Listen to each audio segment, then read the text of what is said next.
zamanəsinin ən hiləgər xəlifələrindən biri Harun Rəşidin oğlu Məmun idi. Ona bizim ustadımız var idi, deyir ki, imam öldürən şiyə idi o. O hətta namazını da şiyə namazı qılırdı, təsəvvür ediyorum. Namazı da şiyə namazı idi. Onun bir qazisi var idi, onu ilə mübahisə eləyir. İkisi də dəstəmaz aldılar. Dəstəmaz olanda soruşur ondan ki, ilk iman gətirən kimdir? Qazıdan soruşur öz qazısını. O deyir ki, əlbəttə Həzrəti Əbu Bəkir. Deyir ki, bəs axı Əli ibn Əbi Talib ondan əvvəl iman gətirmiş. Deyir ki, o uşaq idi. Onda uşaq idi. Deyir, uşağın imanı iman deyil. Yəni, uşaq Allah üçün bir əhəmiyyət kəsb eləmir. Deyir, yox. Deyir, əgər uşaq Allah üçün bir əhəmiyyət kəsb eləmirdirsə, Xızır niyə vurdu uşaq öldürdü? Görürsünüz, məntiq bilən adam idi, savadlı adam idi, ağıllı adam idi. Amma şeytanətə qulluq eləyirdi. Bütün ətrafı da onu bu cür nə bilirdi? Elə bilirdi ki, doğrudan da qatı şiyədir. Yəni, şiyə deyəndə Əhl-i Beyt tərəfdarıdır. Ta o vaxta qədər ki, onun öhdəsindən ancaq İmam Rıza əleyhissalam gələ bilirdi. Onun iç yüzünü, həmən o daxili tərəfini ancaq İmam Rıza əleyhissalam, neçə illər İmam Rıza əleyhissalam onu ilə olub. Bəzi adamlar deyir ki, zalimlə kompromisə gəlmək məsələsi ki var, ki İmam Rızadan misal getirirlər. İmam Rıza hara çatırdı, onu pərtəlirdi. Öyle bir şey yox idi. Neçə illər onlar bir yerdə oldular. Onlar bir yerdə çay içirdilər, çörəydilər, söhbət edirdilər. Öz aralarında o qədər məsələlər keçib. Cəmi 2-3 yerdə bəlkə sındırıb onu, onlar dillər əzbər olub. Yoxsa ki, İmam Rıza əleyhissalam o yerin adamı deyil, harda Məmunu görəydi, başlaydı onu sındırmağa, o əxlaqın yesi də deyildi. O yerə gəldi, çatdı ki, bəhslərin birində ki, lazım olan adamlar da var idi orada. Bəli, orada durdu, öz yerini təqdim elədi İmam Rıza ki, gəl sən burada otur, bu taxta. İmam Rıza əleyhissalam ona cavabla başa saldı ki, bu sənin əbun, qəbun, nə bilim, neyinsə şəxsi malın deyil ki, istəyəsən kiməsə bağışlayasan. Bu yer Allahın tapşırdığı yerdir. Allahın tapşırdığı yer. Əgər bu sənin deyilsə, nə var çıxıb oturursan bunun üstündə?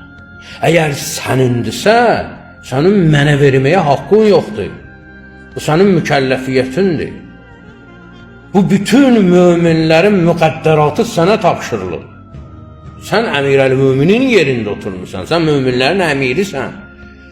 Bu elə belə kef eləmək üçün deyil, siz bunu kef eləmək üçün istifadə edirsiniz hakimiyyətdən. Öz övladlarınıza şərait qurmaq üçün istifadə edirsiniz.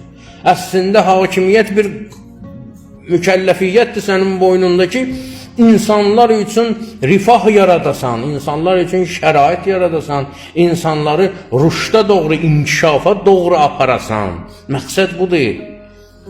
Siz öz arşınınızla ölçürsünüz hər şeyi, elə bilirsiniz ki, şəxsi atovuzun malıdır, bunu bağışlayıram sənə, o ilə olmur, məsələ.